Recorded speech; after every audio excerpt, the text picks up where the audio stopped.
Quran literal.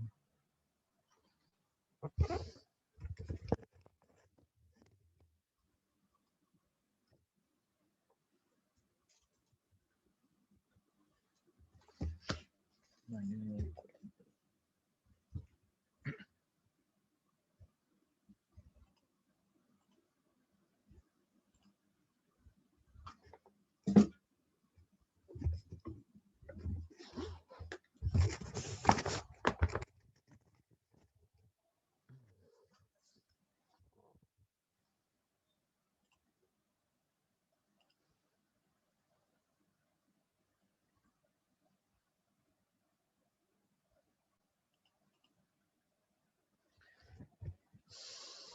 Baik, kita akan mulakan. Bismillahirrahmanirrahim. Alhamdulillahillazi bi ni'matihi tatimmus shalihat.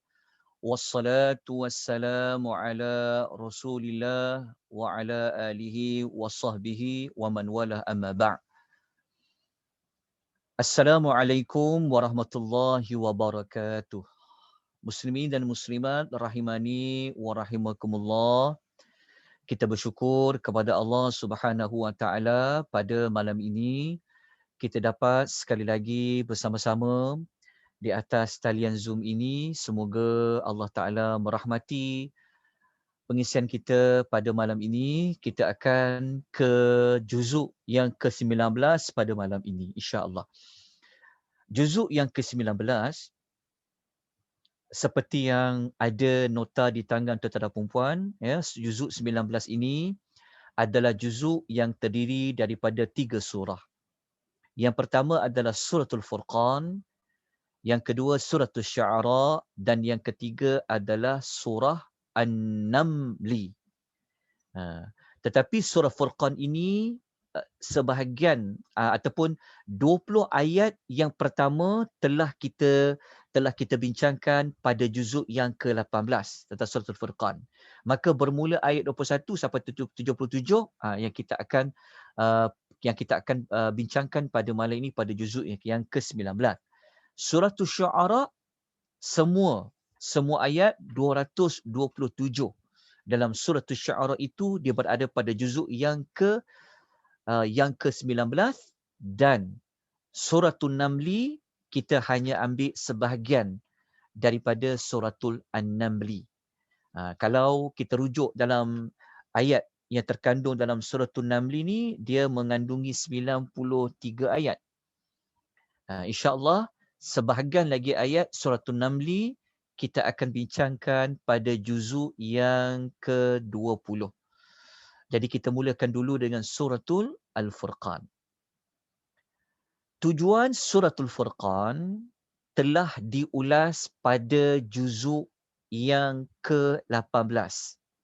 Kalau tuan-tuan masih ingat bahawasanya juzuk yang juzuk yang surah Al-Furqan ini, objektif surahnya adalah untuk menjelaskan bahawasanya Al-Quran ini dia adalah pembeza di antara yang hak dengan yang batil. Maknanya apa? Maknanya surah Furqan ni, sebab Furqan tu adalah nama Al-Quran. Salah satu nama Quran disebut Al-Furqan. Jadi Al-Furqan tu sebenarnya adalah Al-Quran. Nama lain bagi Quran. Jadi Al-Quran ni, Furqan tu, yang Al-Quran yang namanya Al-Furqan itu, sebenarnya siapa yang baca ayat-ayat dalam Al-Furqan ataupun dalam Al-Quran, dia baca, dia faham, maka Al-Quran itu sebagai Al-Furqan, dia akan bagi tahu kepada kita apa yang patut buat, apa yang tak patut buat, apa yang hak, apa yang benar, apa yang batil, apa yang mentauhidkan Allah, apa perkara yang boleh mensyirikkan Allah, apa perkara yang Allah Ta'ala suka, apa perkara yang Allah tidak suka. Di dalam Al-Quran itulah semua maklumat itu kita boleh jumpa dalam Al-Quran. Oleh sebab itu, nama Al-Quran itu dia panggil Al-Furqan. Jadi tujuan surah Al-Furqan ini adalah untuk menjelaskan bahawa Al-Quran pembeza antara yang hak dengan yang batil. Okey, kita tengok ciri-ciri surah Al-Furqan. Kita tengok ciri-ciri surah Al-Furqan. Kalau yang waktu kita bincang surah Furqan pada juzuk yang ke-18, kita tidak bincang tentang ciri-ciri surah Al-Furqan. Okey, kita cuma tahu tujuan dan kita baca beberapa ulasan pada sinopsis ayat. Jadi pada malam ni kita akan lihat beberapa kriteria ciri-ciri ayat yang terkandung dalam suratul Al-Furqan.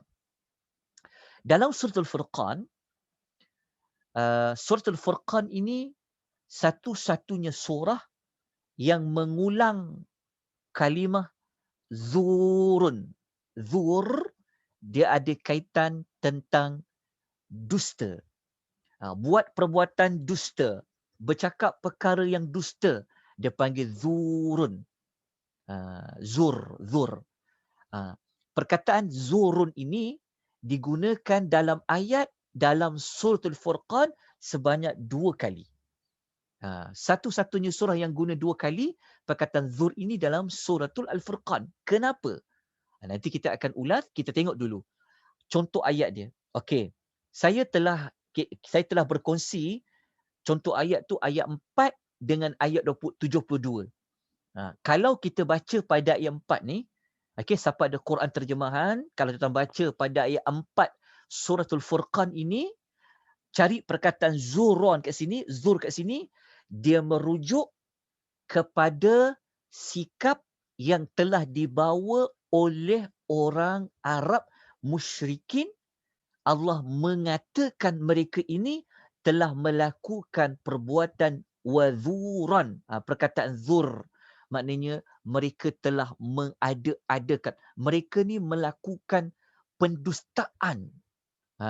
Kepada siapa? Mereka telah melakukan, kalau kita baca ayat ni, faqad ja'u zulman wa zura. Ayat 4 ni tentang orang Arab musyrikin yang mereka kata yang bukan tentang Quran. Mereka tuduh, mereka kata Quran ini adalah ifkun tarahu. Dia kata Muhammad yang reka Quran tu. Lepas tu mereka kata wa a'anahu alaihi qaumun akhurun.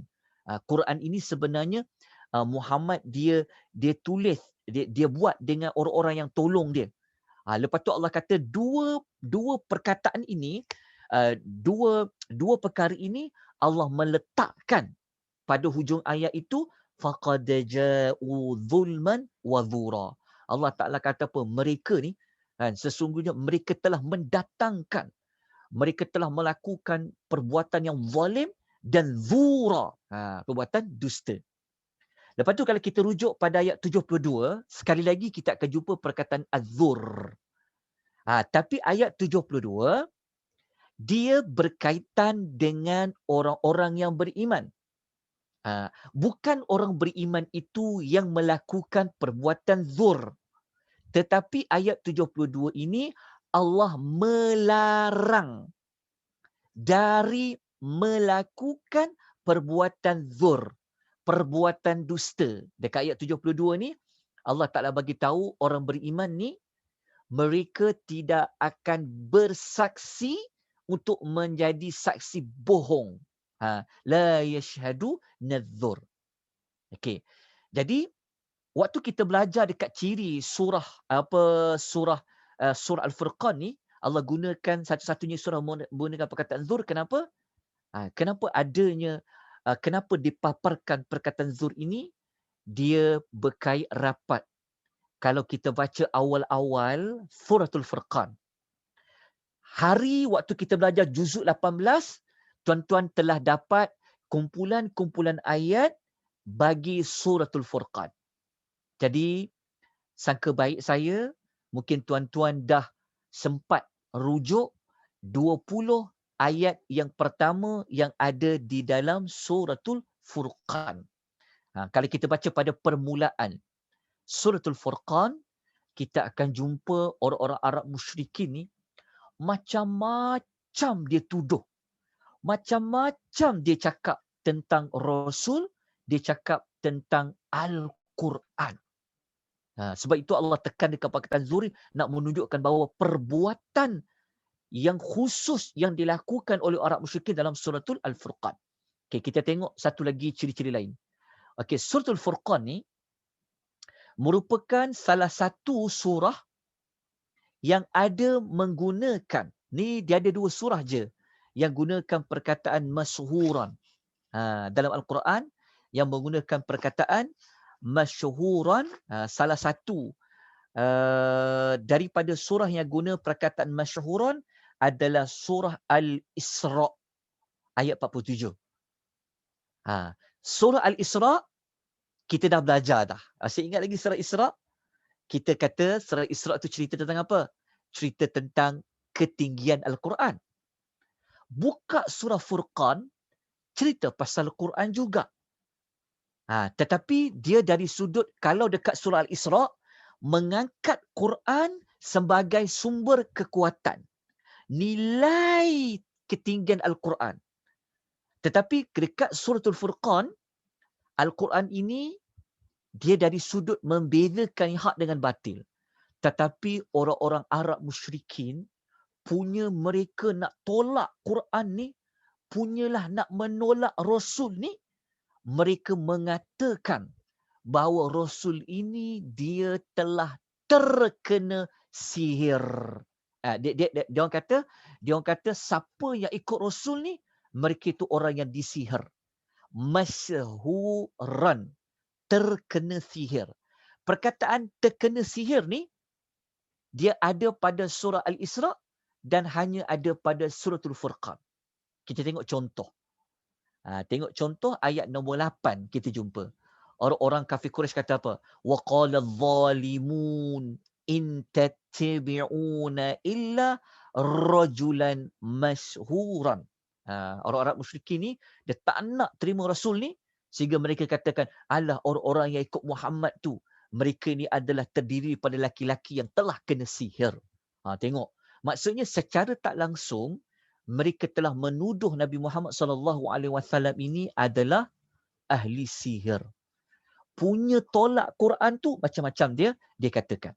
Okey, kita pergi kepada sinopsis ringkas suratul Al-Furqan. Okay, kita mulakan daripada ayat nombor 21 sampailah kepada ayat nombor 77. Okey. Dekat ayat kumpulan ayat 21 sampai 34 ni, kalau tuan-tuan ada Quran terjemahan, kumpulan ayat ini sebenarnya dia menceritakan tentang macam mana kiamat tu dia akan jadi, dan Allah bagi tahu tentang orang yang tuduh Muhammad tu cakap yang bukan-bukan tentang Quran tu, sehingga Allah mengatakan mereka melakukan perbuatan zur tadi tu. Allah Ta'ala cerita pada kumpulan ayat 21 sampai 34 ni tentang mereka ini sangat menyesal.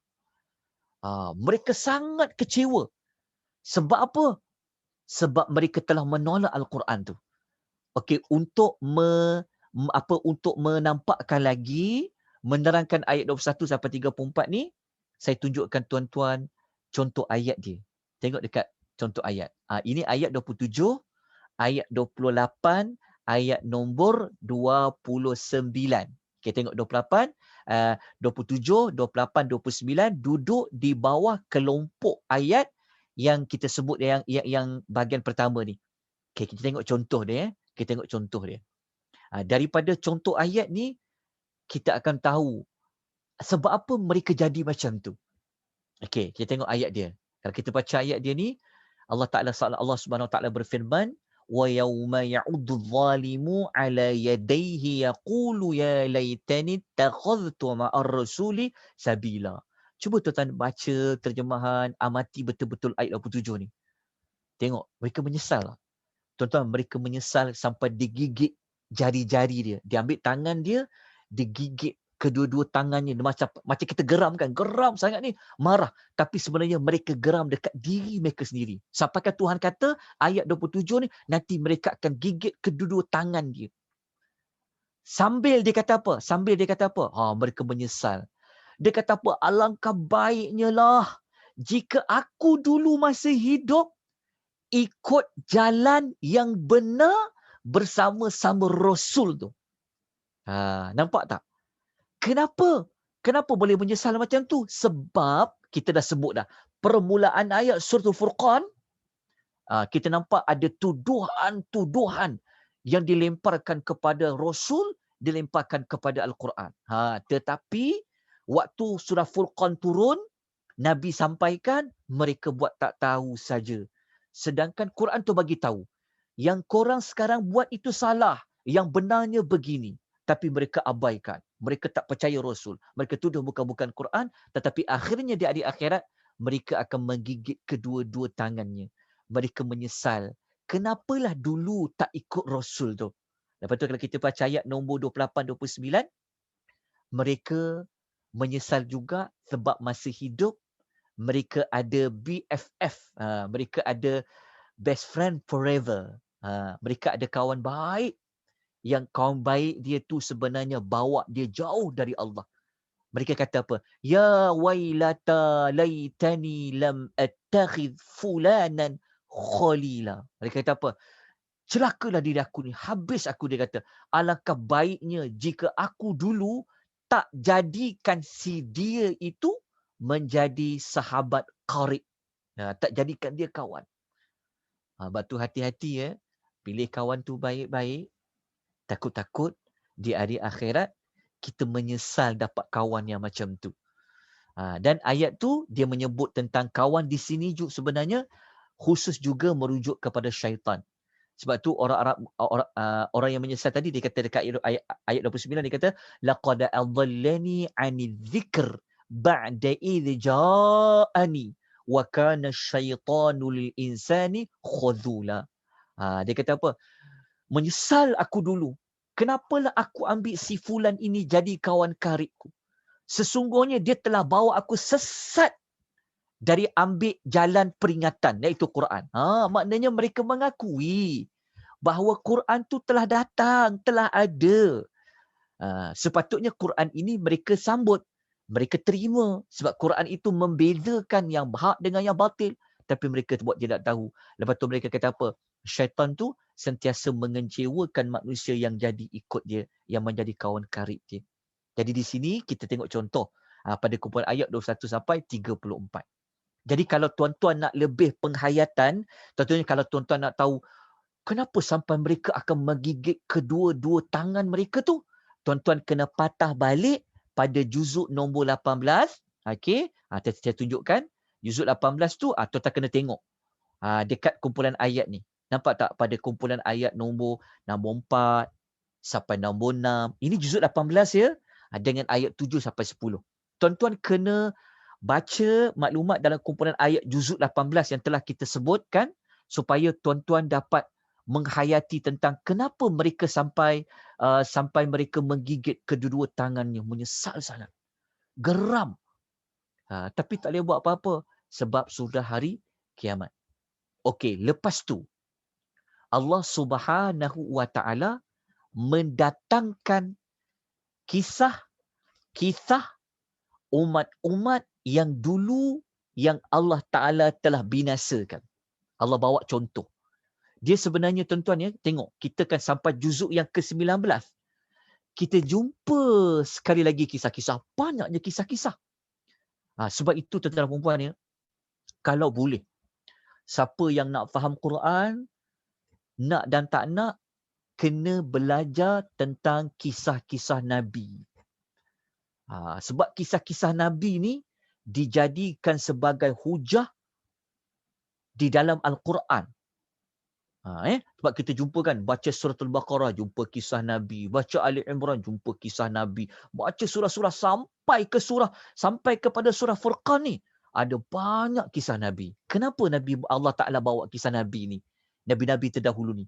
Sebab Nabi-Nabi terdahulu ni, dia ada umat dia. Maka umat-umat mereka ini yang telah menolak yang hak, dia telah tolak wahyu-wahyu ilahi yang benar tu, maka Allah telah binasakan mereka. Jadi kisah-kisah umat dibinasakan ini menjadi satu petunjuk, menjadi satu amaran kepada umat Nabi Muhammad ketika itu dan juga kepada kita khususnya, bahawasanya kalau kita ada perangai yang sama, kita boleh dibinasakan oleh Allah. Jadi tuan-tuan kena bukalah ayat 34 sampai 44, tuan-tuan akan jumpa kisah-kisah Rasul. Nak tahu Rasul apa? Tuan-tuan kena buka pada ayat 35 sampai 44 tu. Ya, ada 5 Rasul. Tuan-tuan cari siapa 5 Rasul tu. Kemudian, lepas Allah Ta'ala bawa umat-umat yang ada pada setiap Nabi-Nabi itu Allah binasakan sebab mereka telah menolak Rasul. Okay? Mereka telah menolak wahyu yang Allah turunkan kepada para Rasul itu. Maka Allah Ta'ala bawa cerita ni supaya apa? Sebab orang Arab musyrikin perangai dia sama je macam umat-umat terdahulu. Menolak Al-Quran, menolak kerasulan. Okey, kemudian pada ayat 45 sampai ayat nombor 62. Okey, kumpulan ayat 45 sampai 62 ni, tuan-tuan akan jumpa ada 6 tanda. Yang ada 6 bukti yang menunjukkan Allah itu kekuasaannya sangat sempurna. Ada 6 tanda. Malam ni saya bagi kerja rumah kat tuan-tuan dan puan-puan sebab esok cuti kan. Okey, tuan-tuan cari 6 tanda tu. Tuan-tuan cari 6 tanda tu, ayat 45 dengan 62. Okey, ada 6 tanda dekat situ. Line saya macam tidak berapa elok kan. Dia macam lambat sikit. Sekejap. Line saya boleh jelas Okey tak ada gangguan Okey. Kita terus pergi kepada penutup. Kalau kita pergi dekat penutup surah Al-Furqan, okey, ayat 63 sampai 77, ini Allah Ta'ala bawa kepada kita keseluruhan ayat cerita tentang kumpulan yang lawan kepada kumpulan yang satu lagi tadi. Ataupun dalam bahasa mudah dia, kalau tuan buka dalam ayat nombor 63 sampai 77 tu, tuan akan jumpa beberapa sifat ibadur rahman. Dia punya gelaran khas yang Allah panggil kumpulan-kumpulan ini, manusia yang ada pada ayat 63 sampai 77 ni, Allah panggil dia dengan perkataan ibadur rahman. Kalau tuan-tuan buka ayat nombor 63, tuan akan jumpa perkataan mula-mula tu Allah kata wa ibadur rahman. Allah kata wa ibadur rahman. Okey. Ayat 63 sampai 77. Ada beberapa sifat mereka, ada beberapa karakter mereka. Maka tuan-tuan gunakan Quran terjemahan, tuan-tuan cari. Ada berapa sifat-sifat mereka yang boleh kita contohi. Kenapa Allah Ta'ala bawa cerita tentang sifat-sifat ibadur rahman ni? Ini adalah pasangan kepada kumpulan yang telah yang menggigit jari tadi. Dia dalam hidup kita ni tentu ada orang yang beriman, tentu ada orang yang tidak beriman. Itulah pasangan dia. Kalau pasangan orang beriman, ada tak beriman. Kalau ada syurga, ada neraka. Itulah pasangan setiap yang Allah jadikan. Jadi Allah datangkan penutup surah Al-Furqan ini adalah contoh manusia yang menerima kerasulan, yang menerima wahyu Al-Quran, mereka tidak sombong dan sebagainya. Okey, habis untuk suratul Furqan. Kita teruskan dengan surah Asy-Syu'ara. 227 ayat. Nampak macam panjangnya Asy-Syu'ara ni. Okey. Surah Syu'ara ni memanglah ayat dia banyak. Tapi ayatnya pendek-pendek. Dia tak macam surah Al-Baqarah tu. Sekali satu ayat panjang. Tapi surah Asy-Syu'ara ni walaupun ayatnya banyak, 227, tetapi ayat dia pendek-pendek. Okey, kita lihat surah Syu'ara ni, objektif surah dia apa? Okey, surah Syu'ara adalah surah yang diturunkan. Kalau kita baca surah Syu'ara ini, adalah untuk Allah Ta'ala nak jelaskan kepada kita. Allah nak terangkan kepada kita bahawa Allah telah turunkan, Allah telah datangkan hujah yang jelas lagi terang. Apa dia? Iaitu Al-Quran. Sebab Asy-Syu'ara tu, kalau kita tengok nama Asy-Syu'ara tu adalah penyair-penyair. Kan? Tapi dalam surah Syu'ara, dia ada kaitan dengan Quran. Kenapa? Penyair, dia tak sama dengan Allah yang turunkan Quran. Penyair, dia mengajar orang juga. Kan? Tetapi rangkap syairnya, yang syair dia buat tu, tak sama macam ayat perkataan yang Allah turunkan.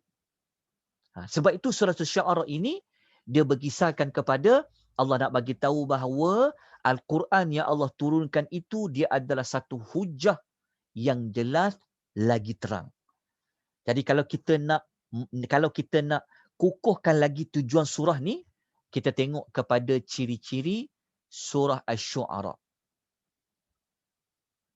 Kalau kita buka surah Asy-Syu'ara, tuan-tuan akan jumpa 5 kali perkataan mubinun. Mubin. Mubin ni maksud apa? Yang terang, yang jelas. Surah yang paling banyak menyebut tentang mubin, iaitu dalam surah tu Asy-Syu'ara. Okay, kita tengok contoh ayat dia. Okay, 5 ayat tu tuan boleh lihat di nota yang telah diedarkan kepada tuan-tuan dan puan-puan. Saya bawa contoh ayat 30 dengan 32. Kita tengok Okey, ayat 30-32 ni tuan-tuan tulis. Tuan-tuan catat. Ayat 30-32 ni dia ada kaitan dengan Nabi Musa. Nanti kita akan tengok kisah Nabi Musa selepas ni. Tapi sebenarnya kita nak melihat di mana ayat dalam surah Asy-Syu'ara ni ada perkataan mubin. 2 tempat, antaranya satu pada ayat 30, satu lagi ayat nombor 32. Ini berkaitan dengan kisah Nabi Musa. Qala awalau ji'tuka bi syai'im mubin. Fa'alqa 'asahu fa idza hiya su'banum mubin. Kenapa diulang perkataan mubin dalam surah Syu'ara? Okey, cuba tuan-tuan kaitkan dengan tujuan surah. Nampak tak? Hujah yang jelas, yang terang. Buktinya, Allah guna perkataan mubin berulang-ulang kali. Walaupun perkataan mubin itu tidaklah dia ada kaitan dengan secara spesifik Allah sebut Quran tu mubin. Okey, tetapi Allah gunakan perkataan mubin tu. Tapi kalau tuan-tuan nak tengok perkataan mubin mula-mula sekali tuan boleh jumpa dekat ayat mana? Ayat 2. Nampak tak? Ayat 2. Ayat 2 ada perkataan mubin tau. Dekat pembuka surah Syu'ara dah bagi tahu dah. Allah Ta'ala kata apa?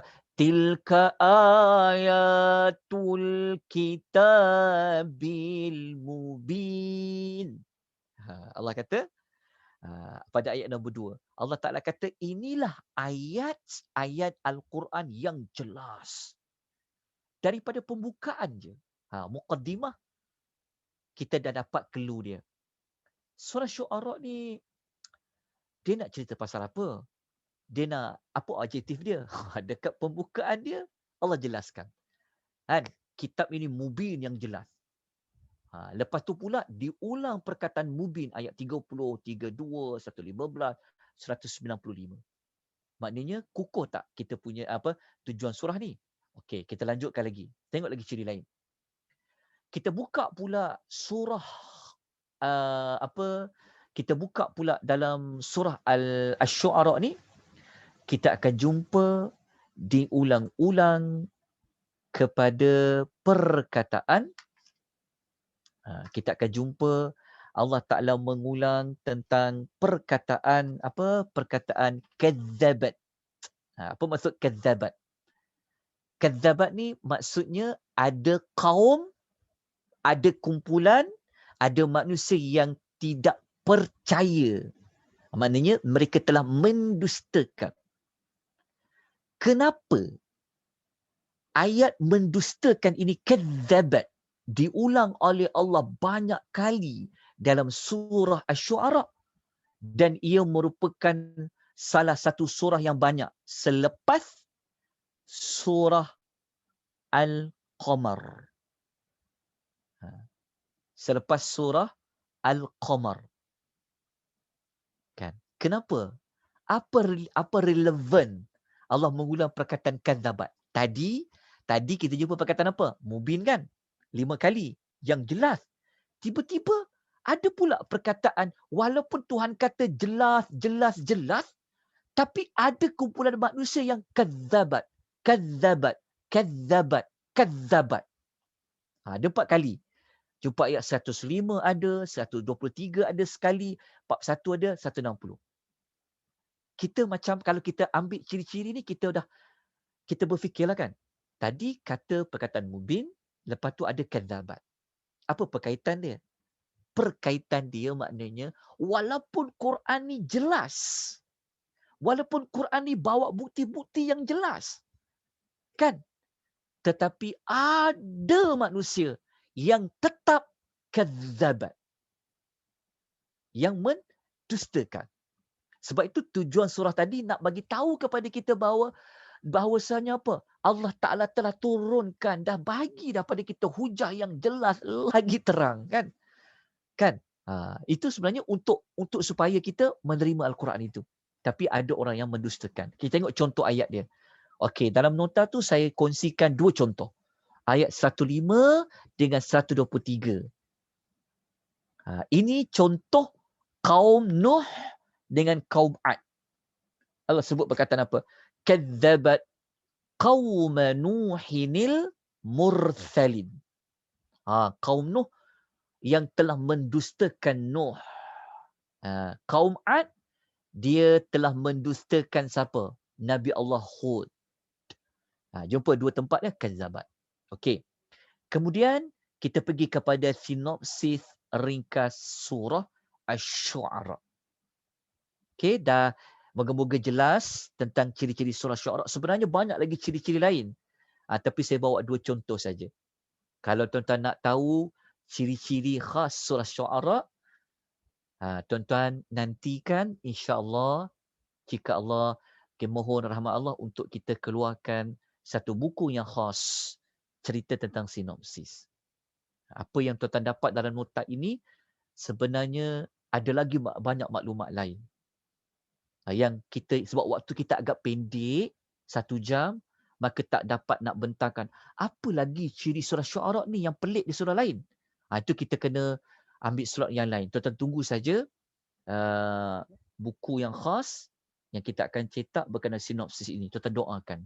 Semoga kami di Akademi Tadabbur Malaysia ini dapat menyediakan satu silibus, satu info yang lengkap tentang ciri-ciri surah yang ada dalam Quran, bersamanya ada tujuan surah, bersamanya ada sinopsis. Kan? Okey. Kita teruskan dengan sinopsis ringkas. Okey. Surah Syu'ara ni dia 227 ayat kan? Okey. Dalam nota ini untuk pengisan malam ni saya telah bahagikan. Okey, ni contoh saja, lebih kurang ada 8, lebih kurang ada 11 kumpulan-kumpulan ayat yang boleh dibahagikan bagi 227 ayat tadi. Okey, kumpulan ayat yang pertama adalah 9 ayat pertama.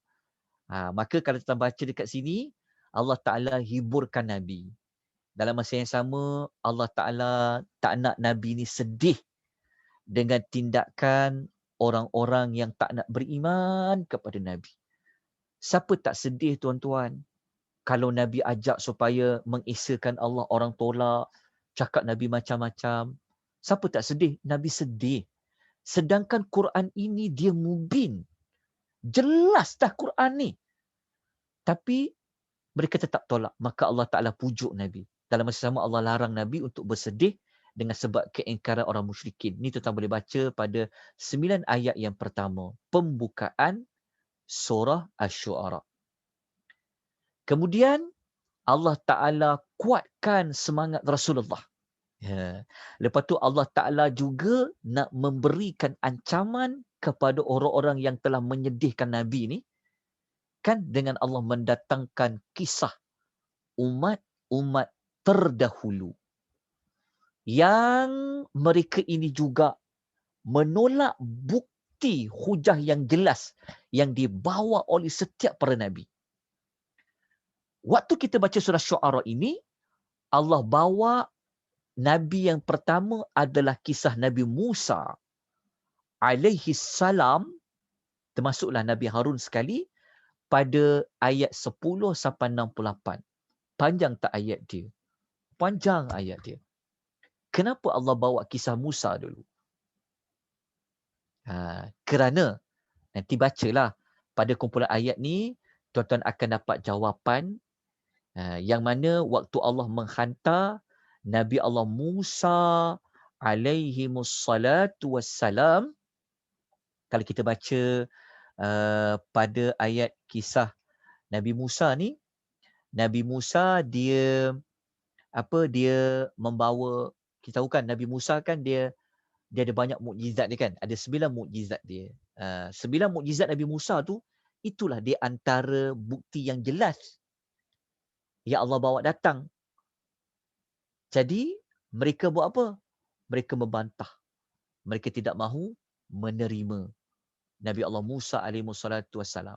Siapa yang membantah Nabi Musa? Okey. Tentulah Firaun. Okey, nanti kita lihat lagi pada contoh yang berikutnya. Okey, kita terus pergi kepada kisah Nabi Ibrahim. Kalau baca kisah Nabi Ibrahim, ayat 69 sampai ayat nombor 104.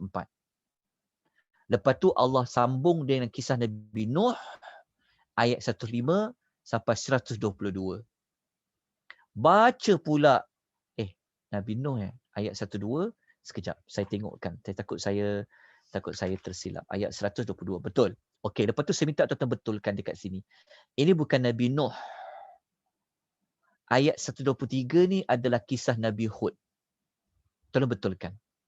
Ayat 123 sehingga 140 ini adalah kisah Nabi Allah Hud alaihi mussalatu wassalam.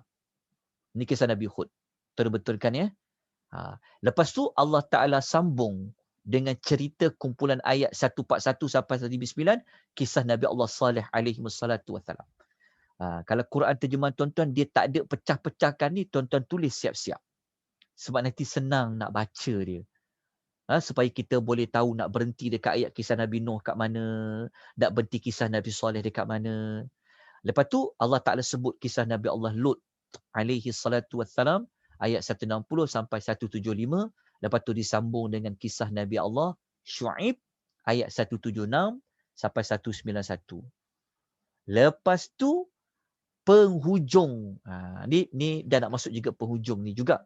Tetapi sebelum itu, Allah Ta'ala mempertahankan Al-Quran dengan Allah menyebutkan Quran itu diturunkan oleh malaikat Jibril. Ni kena baca ayat 192 sampai 213. Ya, sebab mereka macam sangsi Quran tu, maka Allah tekankan Quran yang dibawa oleh Jibril. Sebab Jibril ni malaikat yang amanah, malaikat yang gagah. Tu kena tengok pada kumpulan ayat ini. Kemudian pada ayat 214 sampai 220, Allah perintahkan kepada Nabi SAW, ini cerita tentang dakwah Nabi, khususnya kepada ahli keluarga dia. Dan last sekali, penghujung bagi surah Syu'ara, Allah menyebut tentang syaitan. Kenapa? Kerana Allah nak mempertahankan Quran ini, yang mana Quran ini dia Allah nak mengatakan bahawa Quran ini ni dekat ayat sini juga ni. Dia dekat ayat kumpulan 213 ni, tuan-tuan lihat kat sini, nanti tuan akan jumpa dekat kumpulan ayat 192 sampai 213 tu, tuan akan jumpa tentang ayat yang Allah Ta'ala kata Quran itu tidak layak dibawa oleh syaitan. Maksudnya Allah Ta'ala waktu kumpulan ayat 192 sampai 213 ni, Allah Ta'ala mempertahankan kesucian Al-Quran tu. Dengan Allah menyebut tentang Quran itu dibawa bukan calang-calang.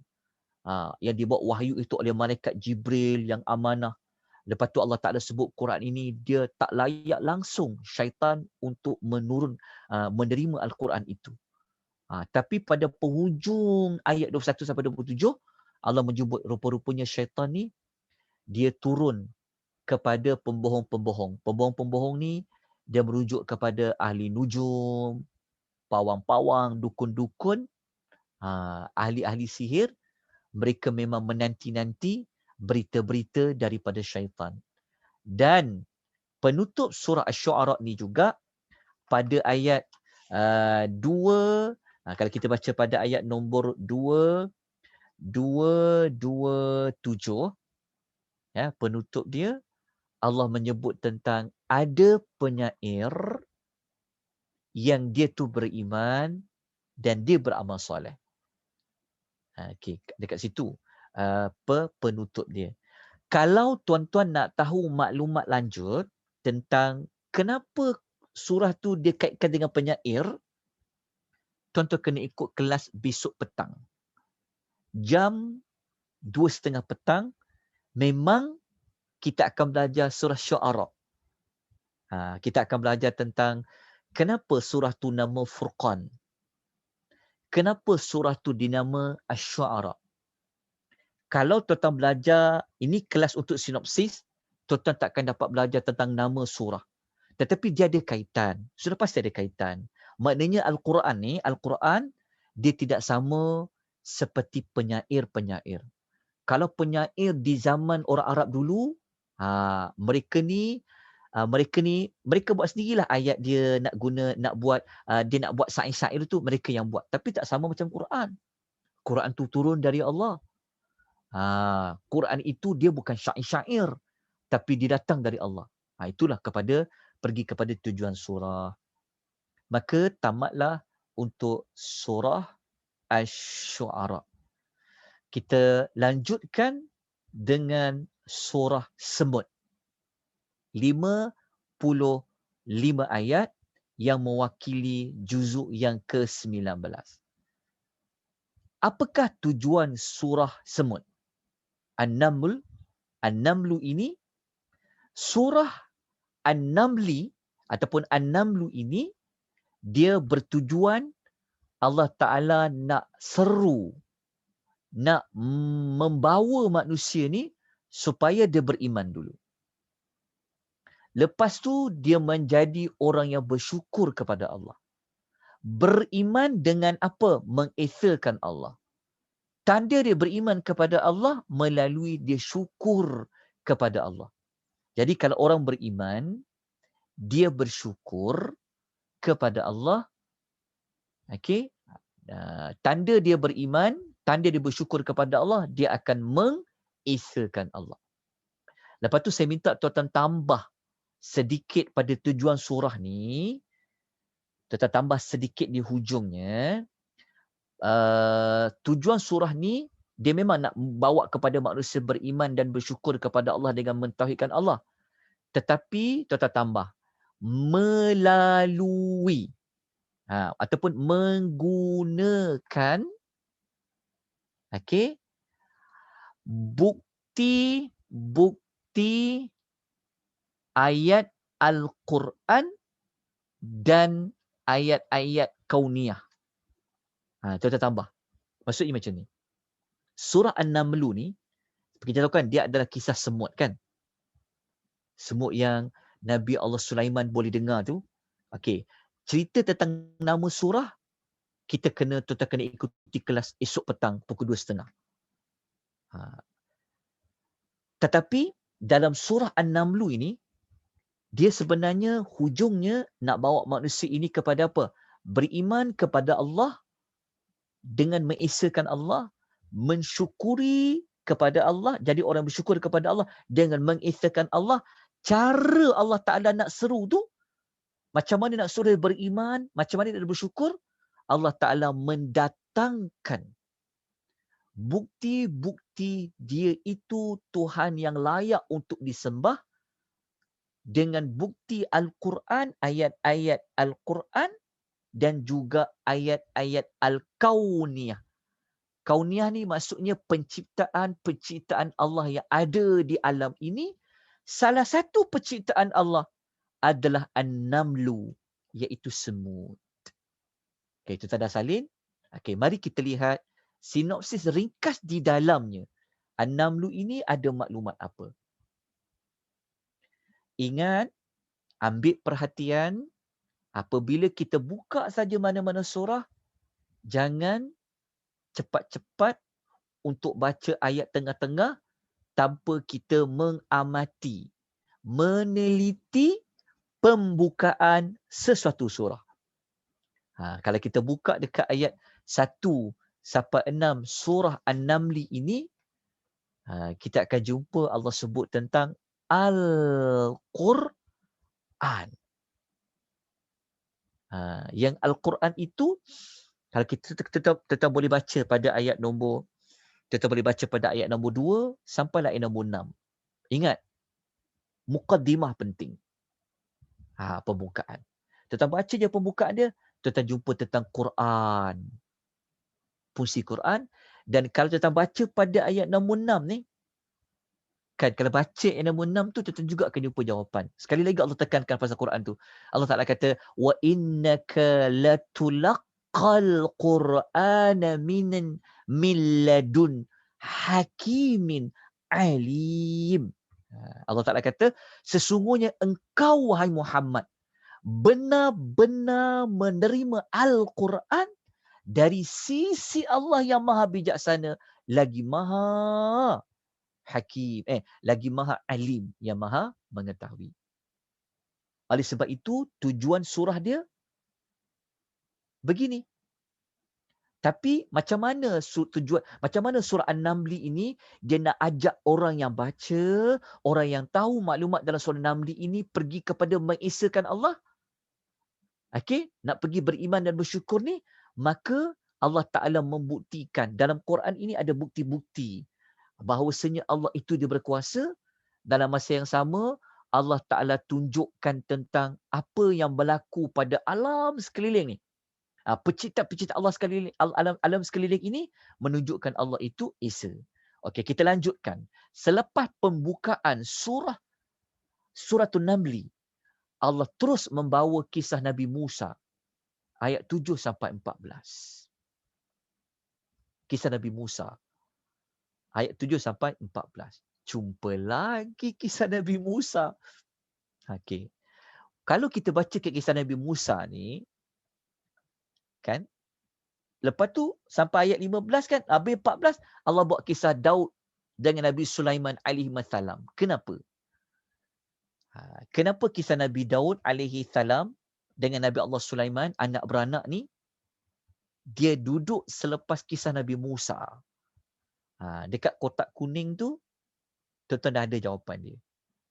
Waktu Allah cerita dekat Nabi Musa ayat 7 sampai 14 ni, tuan-tuan akan jumpa ya Allah sebut Musa datang dekat Firaun membawa 9 mukjizat dia. 9 mukjizat. Tuan-tuan boleh buka ayat nombor 12. Dekat ayat kemulan ni. Sebab tu saya minta tuan-tuan, saya bagi kita tuliskan sinopsis ni, kerja tuan-tuan lah. Kena tengok ayat 8 apa, 9 apa, 10 apa.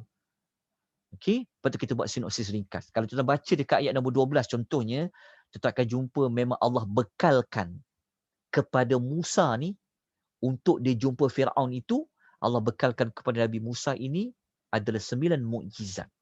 Kita baca ayat nombor 12 tu, kita akan jumpa perkataan fi tis'in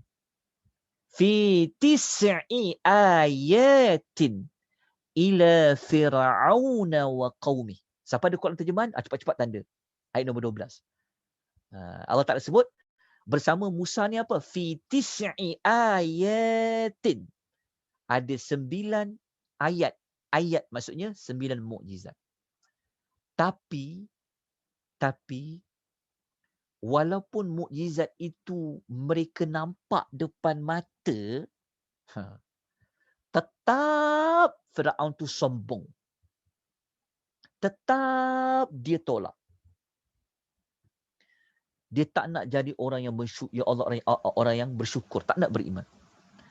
Kemudian Allah datanglah kisah Nabi Daud dengan Sulaiman.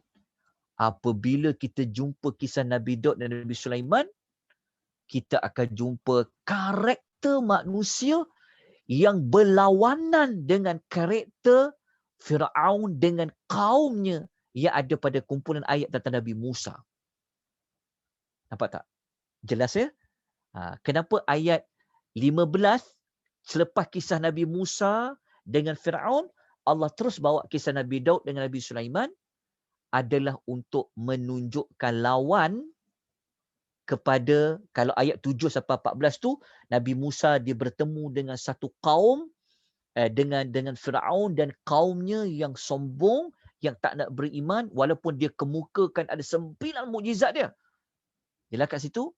Tetapi waktu bawa dekat Nabi Sulaiman, walaupun Nabi Sulaiman ni dia boleh dengar suara semut, kan kita tahulah Sulaiman ni apa kelebihan dia kan, tetapi dia tetap bersyukur kepada Allah, beriman kepada Allah.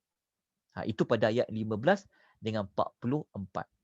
Tuan-tuan baca ni, tuan-tuan akan jumpa kisah Nabi Sulaiman dengan burung Hudhud. Tengok nikmat berdengar burung Hudhud. Lepas tu kisah Ratu Sabak. Kan orang sebut nama Bilqis. Bilqis tu duduk pada ayat 44 ni. Tetapi Nabi Allah Sulaiman tetap beriman pada Allah. Tetap bersyukur kepada Allah. Kemudian Allah bawa kisah Nabi Saleh alaihi salam pada ayat 45 sampai 53. Lepas tu apa?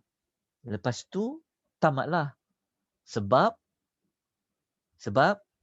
kita juzuk yang ke-19 sampai ayat 55. Jadi tinggal 2 ayat je lagi. Tapi 2 ayat tu kita tak masukkan dia pada juzuk, pada sinopsis ni, sebab kita nak tamatkan pada cerita Nabi Allah Saleh pada ayat nombor 53. Kalau kita bawa sampai ayat nombor 55,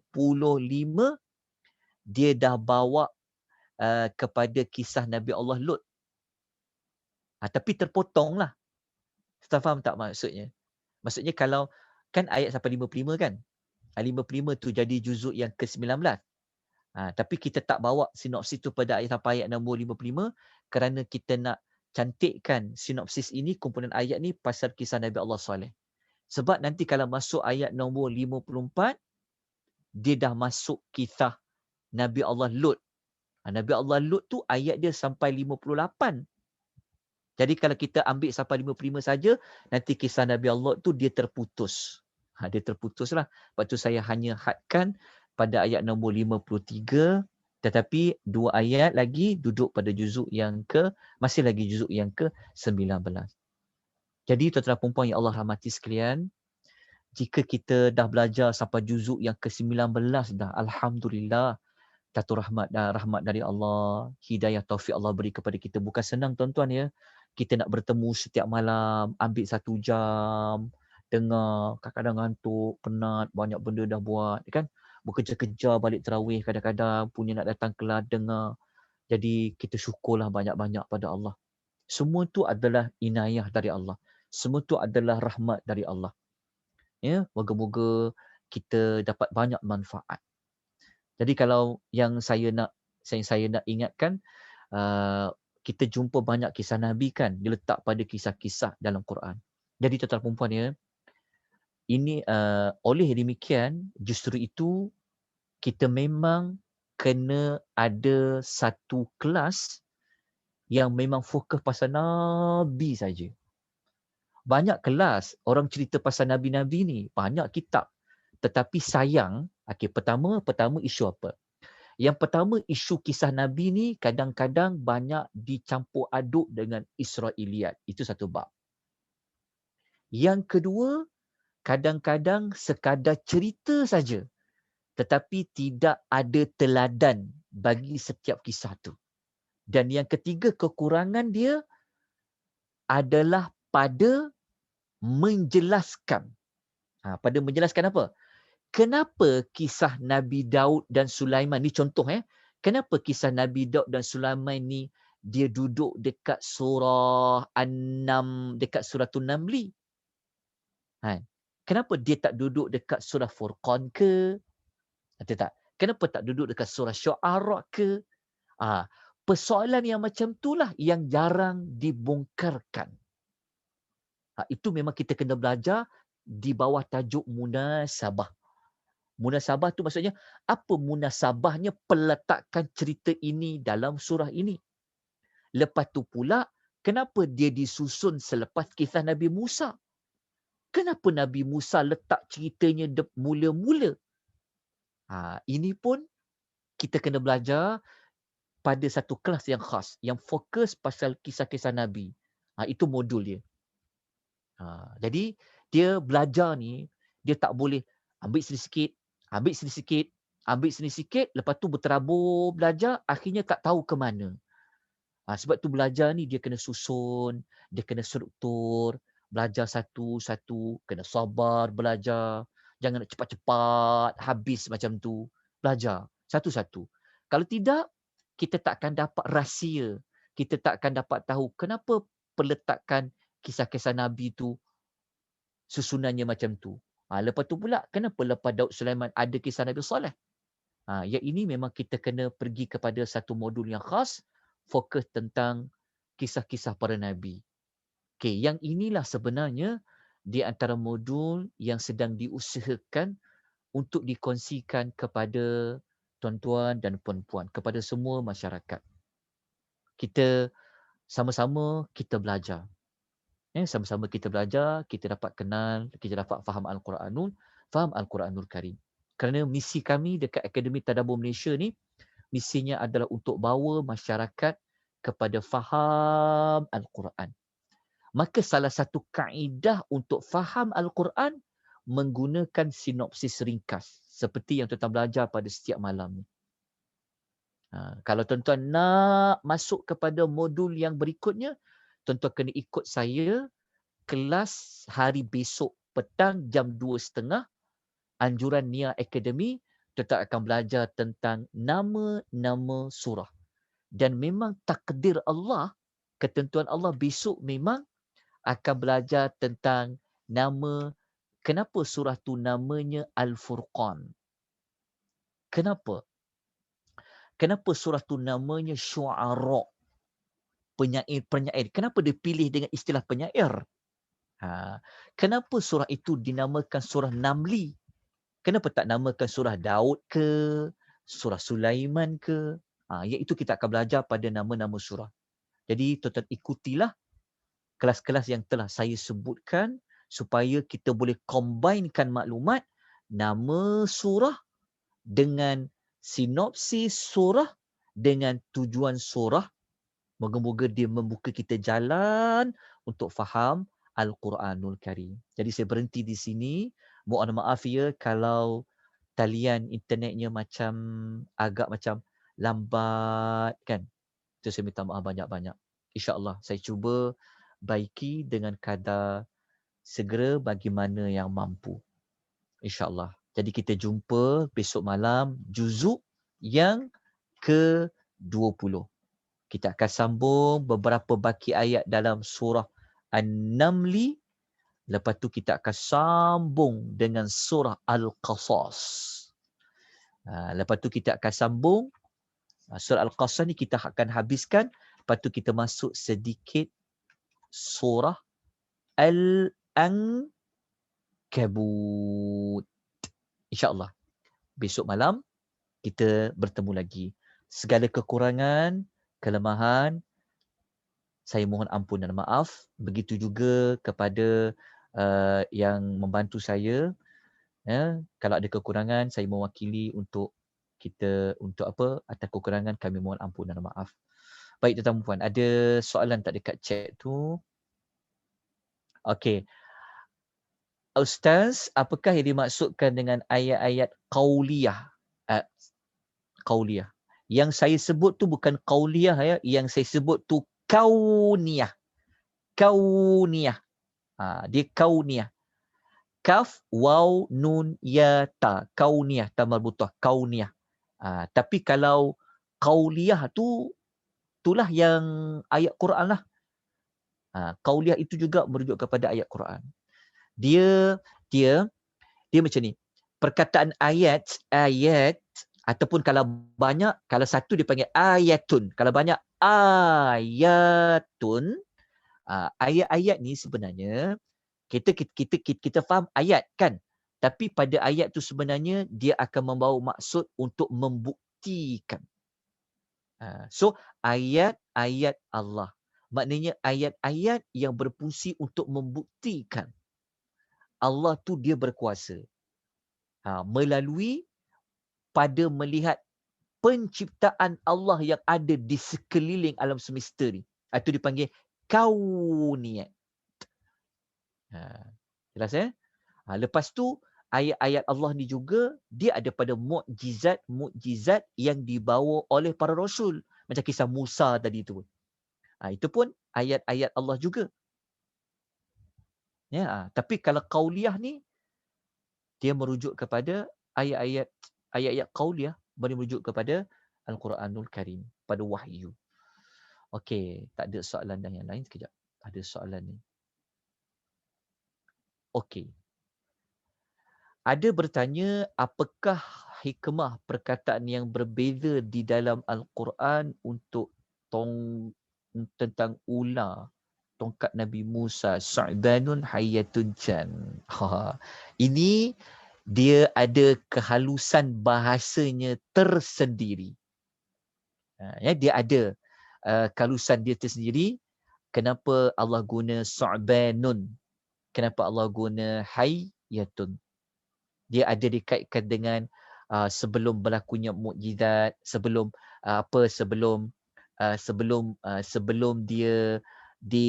dia berdepan dengan Firaun, selepas dia berdepan dengan Firaun, itu perbezaan dia panggil ini di bawah ilmu lataif.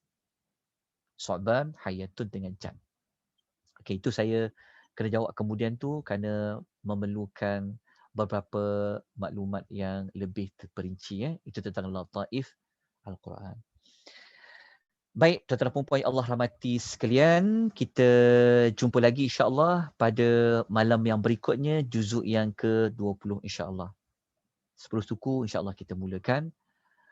Aqulu qouli hadza wa astaghfirullahal azim wa bila taufiq wal hidayah. Wassalamualaikum warahmatullahi wabarakatuh.